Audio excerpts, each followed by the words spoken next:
मुझे मर्दों में कोई दिलचस्पी नहीं थी, फिर भी खानदान वालों ने ज़बरदस्ती शादी करवा दी।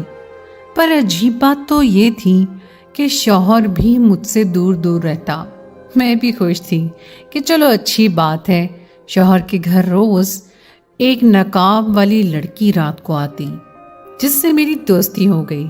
हम रोज़ मिलते बातें करते, पर एक दिन उस लड़की का नकाब हटा तो दिल हलक में आ गया, क्योंकि वो तो मेरा नाम साहिबा है।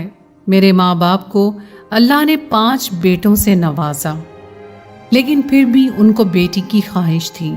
फिर अल्लाह ने उन पर करम किया और मैं पैदा हो गई। लेकिन मैं सारी ज़िंदगी अपने भाइयों के साथ रही, उनके साथ खेलती थी, कपड़े भी उनके जैसे पहनती थी, इसलिए मुझ में उन जैसी हरकतें आना शुरू हो गईं।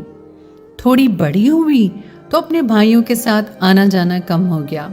अम्मी ने कहा कि अब वो जहाँ मर्जी जाए तुम साथ नहीं जाओगी, तुम्हारा काम है घर बैठना। लेकिन मैं कभी कभी उनकी मोटरसाइकिल लेकर निकल जाती और कपड़े भी उनके जैसे पहन लेती। मोटरसाइकिल चलाना भी मुझे भाई ने ही सिखाया था। मेरी उम्र 18 साल हुई तो अम्मी ने कहा कि उसकी शादी करनी है। शादी के नाम से ही मुझे नफरत थी। मैं बिल्कुल भी शादी नहीं करना चाहती थी। शादी करके पकाओ, खाना पकाओ, बच्चे संभालो, मैं ऐसी ज़िंदगी नहीं चाहती थी।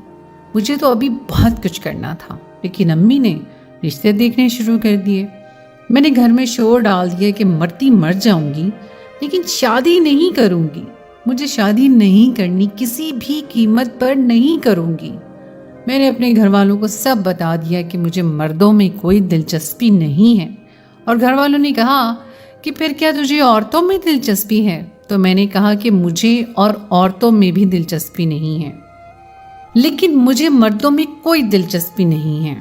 मुझे शादी नहीं करनी है। मैंने बहुत शोर डाला। मेरी माँ ने तो मुझ पर हाथ तक उठाया और कहा कि तेरी शादी हम करवाएंगे।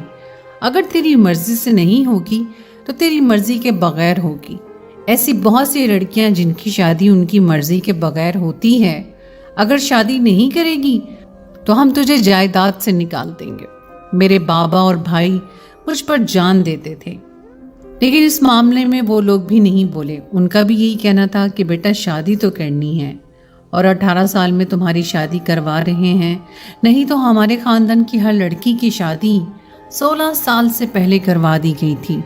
तुम्हें तो हमने इतनी रियायत दे दी है, अब इससे ज़्यादा नहीं दे सकते। ये भी भला कोई रियायत थी? मैं तो अब दुआ ही कर सकती थी कि कोई मसला बन जाए कि मेरी शादी ना हो। लेकिन कोई मसला भी ना बना और मेरी शादी करवा दी गई। मेरे साथ अजीब मसला था। जब मैं खुद को लड़कियों के कपड़ों में देखती तो मुझे बहुत अजीब लगता था, लेकिन लड़कों में कोई दिलचस्पी नहीं थी। मुझे किसी से भी शादी नहीं करनी थी। शादी के बारे में सोचकर मेरे दिल में उमंग नहीं जागती थी। लेकिन आज मैं दुल्हन बनी कमरे में बैठी थी तो रोने के सिवा कुछ नहीं कर सकती थी। फिर भी मैं रो नहीं रही थी, क्योंकि मैं कमज़ोर नहीं थी। आंसू मेरी आंखों तक तो आ गए, लेकिन मैंने उनको बहने नहीं दिया। थोड़ी देर के बाद सास और नंदे कमरे में आ गई और कहने लगी कि बेटी, ये घर अब तुम्हारा है, तुमने इसको संभालना है। और इस तरह के लेक्चर मुझे अच्छी तरह याद है कि मुझे उनकी एक भी बात नहीं सुनाई दी, क्योंकि मैंने गौर से सुना ही नहीं। बस मैं चुप करके बैठी रही और वो बोल बाल कर वहाँ से चली गई। थोड़ी देर के बाद मेरा दुल्हा अंदर आया। मैंने उसको पहले भी देखा था, लेकिन कोई ज़्यादा इंटरेस्ट नहीं लिया था। दुल्हा साहब तो ज़रूरत से ज़्यादा ही हसीन थे, लेकिन मुझे उनकी खूबसूरती में कोई दिलचस्पी नहीं थी। उसने मुंह दिखाई का तोहफा मेरी तरफ बढ़ाया और एक साइड पर बैठकर अपने जूते उतारने लगा। मैं भी उसकी तरफ नहीं देख रही थी। मुझे कहने लगा कि तुम सो जाओ, मैं 1 घंटे तक आता हूँ। शादी की रात कौन सा दुल्हा कहीं जाता है, और वो जो भी कर रहा था मुझे परवाह नहीं थी। मैंने कहा कि ठीक है। मैं कपड़े वगैरह बदल के मेकअप उतार कर सुकून से सो गई। अगले दिन फिर शौहर गायब था, मुझे नजर ही नहीं आया शाम तक। शाम को कमरे में आकर साइड पर सोफे पर सो गया। मैं भी खुश थी कि चलो अच्छी बात है, मुझे वैसे भी यही चाहिए था। घर वाले घर आए तो पूछा, बेटी खुश हो? मैंने कहा कि आपने ज़बरदस्ती मेरी शादी करवा दी है खुश कैसे हो सकती हूँ मैं। उन्होंने समझाया और कहा कि इस तरह की हरकतें यहाँ पर नहीं करना। ये तुम्हारा असली घर है, तुम्हारा घर नहीं है। तुम्हारा एक शौहर है, अगर उसे तुम्हारी इस तरह की लाओबाली किस्म की हरकतों का पता चल गया तो वो तुम्हें कभी भी नहीं बख्शेगा, उसके दिल में घर नहीं कर पाओगी। अमीर लोग हैं, एक ही बेटा है उनका, जो है सब कुछ तुम्हारा ही है। ये घर, ये गाड़ियाँ, सब कुछ अच्छी जगह तुम्हारा देखकर ही हमने रिश्ता दिया है। अब तुम सब कुछ बर्बाद ना कर लेना। हैरान तो मैं इस बात पर थी कि मैं तो चलो ऐसी थी क्योंकि मुझे बंदों में कोई दिलचस्पी नहीं थी, लेकिन मेरा शौहर क्यों मुझसे दूर दूर भाग रहा था। मैं तो खैर थी ही ऐसी, इसको क्या मसला था। मैं देखने में बहुत ही ज्यादा खूबसूरत थी, कोई भी शख्स मेरी तरफ देखकर मेरा दीवाना हो सकता था। फिर मेरे शौहर को क्या मसला था, वो तो मेरी तरफ नजर उठाकर भी नहीं देखता था। उसकी नजर हमेशा झुकी हुई होती थी। शादी को एक हफ्ता हुआ, घर वालों ने शादी के तोहफे के तौर पर मुझे हनीमून के टिकट दे दिए और कहा कि तुम लोगों को हम लोग हुंजा वादी भेज रहे हैं 15 दिन के लिए, ताकि तुम लोग वहां पर आराम से रहो और एक दूसरे को समझ सको। मेरा बेटा भी बड़ा शर्मीला है, अल्लाह ने हमें बहू भी शर्मीली दे दी है। मैं तो शर्मीली नहीं थी, लेकिन मेरा शौहर ही मुझसे बात नहीं कर रहा था। कम से कम बात तो कर सकता था, लेकिन अपने शौहर के साथ हुंजा वादी में जाकर मैं बिल्कुल भी नहीं जाना चाहती थी। लेकिन मुझे लगा कि मेरी जान तो फंस गई है, मुझे जाना ही पड़ेगा। और पता नहीं 15 दिन कैसे गुजर गए। लेकिन तब रात को मेरे शौहर ने मुझसे पहली दफ़ा बात की। उसने मुझसे बात ऐसी की जैसे मैं किसी बड़े से गवर्नमेंट के ऑफिस में बैठी हूँ और वो कोई काम करवाने आया है। कहने लगा कि आपसे एक ज़रूरी बात करनी है, अगर आपको बुरा ना लगे। दरअसल मैं हनीमून पर नहीं जाना चाहता हूँ, मेरे अभी बहुत सारे काम हैं, हम फिर कभी चले जाएंगे। मैं तो पहले से ही तैयार बैठी थी। मैंने कहा कि अंधा क्या मांगे दो आंखें। मैं भी बहुत थकी हुई हूँ, शादी ने मुझे बहुत थका दिया है, लेकिन अपने अम्मी अब्बू से आपको ये बात खुद करनी होगी, क्योंकि अगर उनको पता चला कि मैंने इनकार किया है तो वो गुस्सा होंगे। मेरे शौहर ने कहा कि मैं सारे मामला संभाल लूँगा, बस आप मुझे ये बताएं कि आपको ना जाने से कोई मसला तो नहीं है। तो मैंने कहा कि मुझे कोई मसला नहीं है। उसने कहा कि बाद में आपने मुझे इस बात पर ना तो ताना देना है कि तुमने मुझे हनीमून भी नहीं करवाया था। तो मैंने कहा कि नहीं, मैं बिल्कुल आपको इस बात पर ताना नहीं दूंगी, आपकी बड़ी मेहरबानी होगी, मुझे हनीमून पर नहीं जाना। वैसे अजीब जिंदगी थी हम दोनों मियाँ बीवी की। हमारी शादी को 2 हफ्ते होने वाले थे, लेकिन अभी तक हम ऐसे रहते थे जैसे 2 अजनबी एक कमरे में रह रहे हों। शादी के बाद दुल्हा दुल्हन की कुछ दावतें वगैरह होती हैं। दावतों पर मेरा शौहर भी जाने से इनकार कर देता था और मैं भी कोई बहाना कर देती। जिस तरह मैं अपने शौहर से दूर भाग रही थी, उसी तरह मेरा शौहर भी मुझसे दूर भाग रहा था। और ये बात काफ़ी अजीब थी। यहाँ तक कि घर वालों ने भी बातें करना शुरू कर दी और वो भी सरेआम मेरी सास कहने लगी कि मेरा बेटा तो था ही शर्मीला, किसी के साथ ज़्यादा उठता बैठता नहीं था, आदम बेजार था, सोचा था कि बहू आएगी तो वो इसको ठीक करेगी, लेकिन बहू भी ऐसी ले आए हैं जिसको किसी के साथ बात करने का, बैठने का शौक ही नहीं है। यहाँ तक कि दोनों ने हनीमून पर जाने से भी इनकार कर दिया। मेरी बहन ने दावत करनी चाहिए तो वहां भी नहीं गए, ना कहीं सैर करने जाते हैं, ना किसी दावत पर जाते हैं। पता नहीं आजकल के लड़के लड़कियों को क्या हो गया है, कुछ ज़रूरत से ज़्यादा ही बदमाश हैं और कुछ ज़रूरत से ज़्यादा ही शरीफ हैं। क्या करूं? मेरी सास ने तो दिन भर बावेला किया। अब घर वालों ने कहना शुरू कर दिया कि बच्चे हो जाएंगे तो दोनों ठीक हो जाएंगे। बच्चे कहाँ से होते? हमारे बीच में जब कोई रिश्ता, कोई ताल्लुक ही नहीं था। मेरे शौहर को मुझ में कोई दिलचस्पी नहीं थी, पर दिल में इस बात पर मैं खुश भी बहुत थी। शादी के 2 हफ्ते हुए थे, मैं तो रात को सो जाती थी। शौहर पता नहीं किस टाइम आता, किस टाइम जाता, मुझे कोई पता नहीं होता था, और आते ही वो सोता भी सोफे पर था, इसलिए मुझे नहीं पता चलता था। एक दिन रात को मेरी आंख खुली तो मैं हैरान रह गई। एक लड़की मेरे कमरे में बैठी थी जिसने नकाब ओढ़ा हुआ था। मैं उसे देखकर चौंक पड़ी। मैंने कहा कि तुम कौन हो, यहाँ पर क्या कर रही हो? तो कहने लगी कि मुझे यहीं पर बैठने दो, बड़ी मुश्किल में आई हूँ, मेरा कोई घर नहीं है, लेकिन फिर भी सारा दिन सड़कों पर रहती हूँ और रात को यहाँ पर आ जाती हूँ। यहाँ पीछे ही जगह बनी हुई है तो मैं अंदर दाखिल हो जाती हूँ। पिछले दिनों इस घर में कोई शादी थी इसलिए मैं नहीं आई। पूरा दिन तो बाहर गुजर जाता है, लेकिन रात को सर्दी बहुत होती है। अब सर्दियों का मौसम आ गया है इसलिए मैं घर के अंदर आ गई। कमरा खाली देखा तो यहाँ साइड पर बैठ गई। मैंने कहा कि तुम्हारा दिमाग खराब है, तुम अकेली रहती हो, तुम किसी जगह काम क्यों नहीं करती? ऐसी जगह काम करो जहाँ तुम्हें घर भी मिले। आजकल तो लोगों के घरों में लड़कियां काम करती हैं और रात को वहीं पर सो जाती हैं। माना कि तुम अकेली हो, लेकिन तुम्हारे लिए सबसे ज्यादा जरूरी चीज तुम्हारी इज्जत है। अगर तुम इस तरह करती रहोगी, लोगों को पता चल गया तो वो कहने लगी कि तुम भी तो इसी घर की हो, लेकिन तुमने मुझे बाहर जाने को नहीं कहा। तो मैंने कहा मैं तुम्हें नहीं कहूंगी क्योंकि मैं एक लड़की हूं, मैं तुम्हारा दर्द समझती हूँ। लेकिन मैंने इतना कहा तो वो रोने लगी कि मेरा दर्द तो कोई भी नहीं समझता है। उसने अपने हाथों पे भी दस्ताने पहन रखे थे और पैरों पर काली जुराबें भी। कद भी अच्छा खासा लंबा था। मैंने कहा कि तुम तो इतनी अच्छी भली लड़की लगती हो, क्या तुम पढ़ी लिखी नहीं हो? कोई काम ही कर लो। उसने कहा मैं पढ़ी लिखी नहीं हूँ, दिन भर छोटे मोटे काम ही करती हूँ, खाना भी मांग तांग कर खा लेती हूँ, पर रात होती है तो फौरन ही फिक्रमंद हो जाती हूँ कि अब मेरी इज्जत खतरे में आ गई है। आजकल तो रात में भी लोग सड़कों पर आवारागर्दी करते हैं। पहले तो 10 बजे सारी सड़कें सुनसान हो जाती थी। अगर तुम बुरा ना मानो तो क्या मैं रोज यहाँ आ सकती हूँ?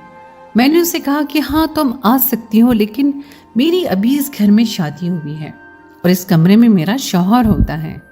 तुम्हारा शौहर तो यहाँ पर नहीं है। मैंने कहा कि पता नहीं किस टाइम आता है किस टाइम जाता है, क्योंकि मैं उसके आने से पहले ही सो जाती हूँ। लगता है वो किसी काम से कहीं गया हुआ है या दोस्तों के घर चला गया है, तभी तो इस वक्त यहाँ पर नहीं है। लेकिन अगर वो कभी आया होगा तो फिर मैं तुम्हारे लिए कोई और इंतज़ाम कर दूंगी। लेकिन अगर ये बात किसी को पता चल गई तो मेरा कोई कुछ नहीं कर सकता। मैं किसी से डरती नहीं हूँ, लेकिन फिर सब सवाल जवाब करेंगे और बदमज़गी फैलेगी। उसने कहा तुम तो बहुत बहादुर हो। तो मैंने कहा कि हाँ, मैं अपने भाइयों की इकलौती बहन हूँ और सारी ज़िंदगी मैंने जो चाहा है वो किया है। लेकिन शादी के वक्त पर मेरी भी बोलती बंद करवा दी गई और मेरी शादी करवा दी गई। मैं बिल्कुल भी शादी नहीं करना चाहती थी। उसने मेरे हाथ देखे और कहा कि तुम्हारे हाथ कितने प्यारे हैं, लेकिन बिल्कुल साफ नहीं है। चलो मैं तुम्हारे हाथों को साफ कर देती हूँ, मुझे ये काम करना बहुत अच्छी तरह आता है। मैंने कहा ठीक है, साफ कर लो, इन पर पॉलिश वगैरह मत लगाना क्योंकि मुझे ऐसे काम नहीं पसंद। उस लड़की ने अपना नाम शमा बताया था। मैंने कहा कि तुम नकाब नहीं उठा सकती हो? तो उसने कहा नहीं। मैंने कहा ठीक है, ना उठाओ। उसने कहा मैं अपना चेहरा किसी को भी नहीं दिखाती हूँ क्योंकि मेरे चेहरे पर बहुत अजीब से निशान हैं। मैं भी उन लोगों में से नहीं थी जिनके दिमाग में तजस्सुस घर कर जाता है और फिर वो किसी चीज़ के पीछे पड़ जाते हैं। अगर उसको नकाब नहीं हटाना था तो मुझे कोई मसला नहीं था।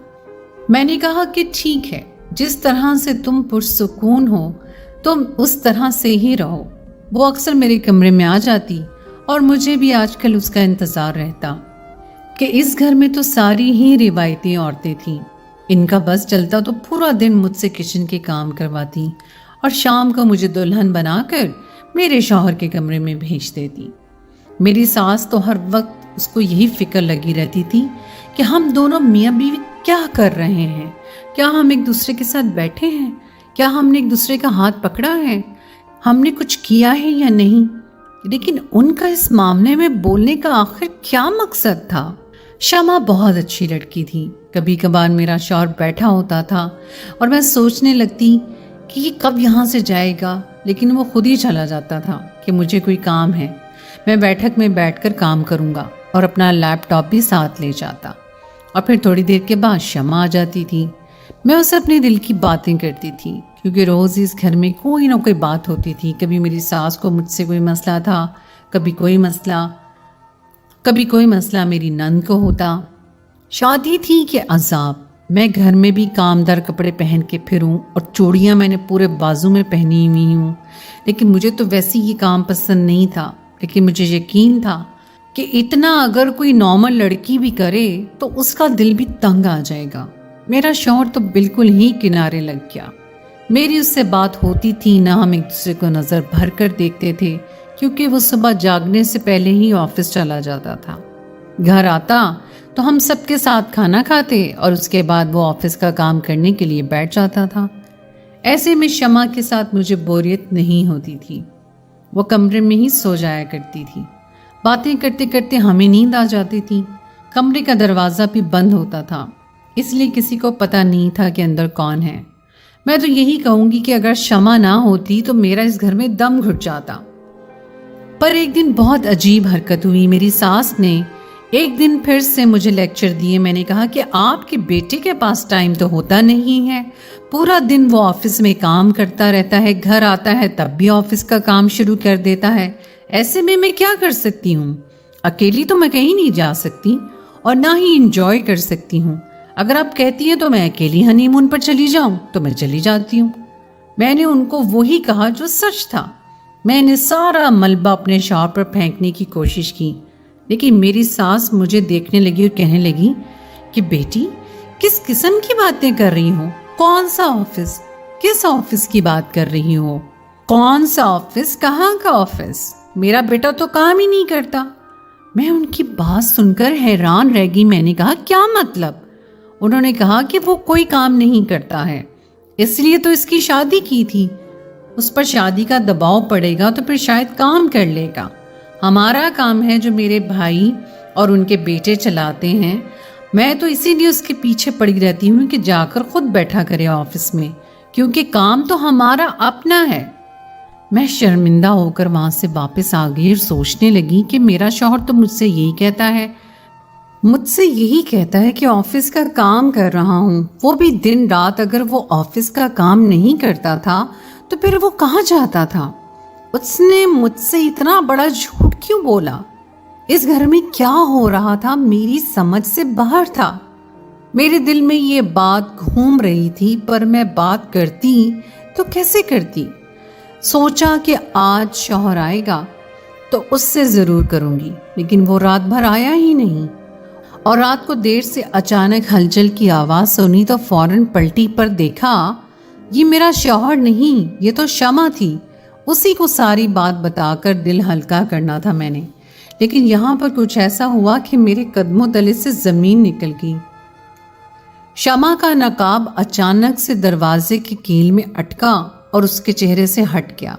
और ये देखकर कि शमा कौन है, मेरा दिल हलक में आ गया, क्योंकि शमा कोई लड़की नहीं थी, वो एक आदमी था। लेकिन ये आदमी कोई गैर भी नहीं था, क्योंकि ये आदमी मेरा शौहर था। मेरा शौहर ही शमा का रूप लेकर मेरे पास आकर बैठ जाया करता था और मुझसे बातें किया करता था। मैंने दरवाज़ा बंद किया क्योंकि मुझे अपने शौहर की इज्जत का ख्याल था। मैं घबराई हुई थी, लेकिन मेरे होशो हवास काम कर रहे थे। मैंने कहा कि ये सब क्या है? वो भी बुरी तरह घबरा गया और फिर बच्चों की तरह रोने लगा। उसने कहा कि दरअसल मैं शादी के लायक नहीं था, मैं मर्द नहीं हूँ। मेरे माँ बाप को मैंने समझाने की कोशिश की, बहुत समझाया, लेकिन उन्होंने मेरी बात नहीं मानी। वो कहते थे कि शादी हो जाएगी तो ये ठीक हो जाएगा। तुमसे मेरी शादी करवा दी। जब मैंने तुम्हें देखा तो मुझे बहुत अफसोस हुआ, क्योंकि तुम एक बहुत अच्छी, खूबसूरत और पढ़ी लिखी लड़की हो। तुम्हारी मेरी जिंदगी बर्बाद हो रही थी, लेकिन मैं कुछ कर नहीं सकता था। मैं तुम्हारे साथ नहीं रह सकता हूँ। मुझे औरतों में कोई दिलचस्पी नहीं है। मैं तुम्हारे साथ रह ही नहीं सकता। मैं तुम्हें ये बात बताना चाहता था, लेकिन तभी तो फसाद ही मचता, इसीलिए चुपचाप साइड पर हो गया। मुझे लगा कि तुम मुझसे सवाल करोगी, मेरे पीछे पीछे आओगी, मुझसे पूछोगी कि मैं ये सब क्यों कर रहा हूँ, लेकिन तुमने भी ऐसा कुछ नहीं किया। इसलिए फिर मैंने हालात को उनके हाल पर ही छोड़ दिया। जो जैसा चल रहा था वैसे चलने दिया। शमा मेरा असली रूप है, मैं अपने कमरे में शमा के रूप में आकर ही बैठा करता था। मैं सारी रात अपने आप को लड़कियों के रूप में देखता था, फ़ोन पर लड़कियों से बातें करता था और उनको अपना नाम शमा ही बताता था। शमा मेरा असली रूप है जो मैंने तुम्हें अभी दिखाया था कि तुम इसके बारे में जान जाओ और फिर मैं तुम्हें एक दिन सारी बात बता सकूं, क्योंकि बिल आखिर मैंने तुम्हें ये हकीकत बतानी तो थी। ऐसा तो नहीं था कि सारी ज़िंदगी ऐसे ही गुजर जाती। मेरा शौहर रोने लगा। मैं कुछ पल बहुत हैरान हुई, मुझे गुस्सा भी आया, हैरान भी हुई। उसके कंधे पे हाथ रखा तो वह हैरान हुआ। मैंने कहा कि मैं भी तुम्हारी तरह ही हालात में उलझी हुई हूँ। मुझे भी शादी करने का कोई शौक़ नहीं था। शायद हम दोनों एक जैसे लोग एक साथ हो गए हैं। लेकिन मैं तुम्हें एक बात बताती हूँ, अगर हम एक दूसरे से अलग हो गए तो फिर हमारे घर वाले हमारी शादी करवाने के बारे में सरगर्म हो जाएंगे और फिर से किसी और के साथ हमारी शादी करवा देंगे। जब वो हमें इमोशनल ब्लैकमेल करके एक दफ़ा मेरी शादी करवा सकते हैं तो फिर दोबारा भी करवा सकते हैं। हम लोग फिर से मजबूर कर दिए जाएंगे और फिर 2 और लोगों की ज़िंदगी बर्बाद हो जाएगी। इसलिए हमें एक साथ रहना चाहिए, क्योंकि हमसे बेहतर एक दूसरे को कोई नहीं समझ सकता है। तुम अपनी ज़िंदगी अपने तरीके से गुजारो, मैं अपनी ज़िंदगी अपने तरीके से गुजारूंगी। दुनियादारी का भरम भी बना रहेगा, माँ बाप की इज्जत भी महफूज है और हम अपनी अपनी ज़िंदगी जी सकेंगे। मेरा शौहर ने मेरा हाथ पकड़ा और उसे आंखों से लगा कर रोने लगा। उसने कहा कि तुम वाकई बहुत अच्छी इंसान हो। हम लोग ऐसे ही रहते हैं, पता नहीं हम सही करते हैं या गलत, लेकिन हमें किसी और की ज़िंदगी बर्बाद नहीं करना चाहिए। मैं अपने ख्वाब पूरे कर रही हूँ, अपनी ज़िंदगी गुजार रही हूँ, वो भी अपने तरीके से रहता है और वो मेरा एक बहुत अच्छा दोस्त भी है और हम सफ़र भी। तो दोस्तों, ये थी हमारी आज की कहानी। उम्मीद है आपको आज की कहानी पसंद आई होगी। कहानी अच्छी लगी तो उसे लाइक ज़रूर कीजिए, अपने दोस्तों के साथ शेयर कीजिए। कहानी के बारे में कोई कमेंट करना चाहें तो अपनी राय ज़रूर दीजिए। और अगर आपने अभी तक हमारे चैनल को सब्सक्राइब नहीं किया तो उसे सब्सक्राइब कर लीजिए। और अगली कहानी तक के लिए मुझे इजाज़त दें। अल्लाह हाफ़िज़।